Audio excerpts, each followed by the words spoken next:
புது வரவா இன்னைக்கு வந்திருக்கீங்க. இப்போ என்ன மேட்ச்னா 3 பால் மேட்ச்சு. ஒன்லி 6 மட்டும்தான் இருக்கு, 4 கிடையாது. 3 பால்ல யார் அதிக 6 அடிக்கிறாங்களோ அவங்க தான் வின்னர். நீங்க என்ன நினைக்கிறீங்க? புது பையனுக்கு கிரிக்கெட் சொல்லி கொடுக்கலான்னு இருக்கேன். எப்படி ஆடணும் நம்ம ஆக்ஷன்ல பேசலாம்னு பாக்குறேன். ஆக்ஷன்ல பாருங்க, பார்ப்போம். வாவ், வாட் எ நல்ல பால் நல்ல பால். நாரன் நாரன் இரண்டாம் பால்.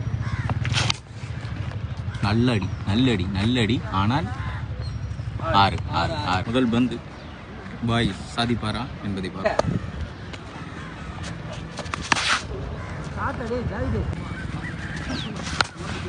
நல்லடி 4 போனோம்.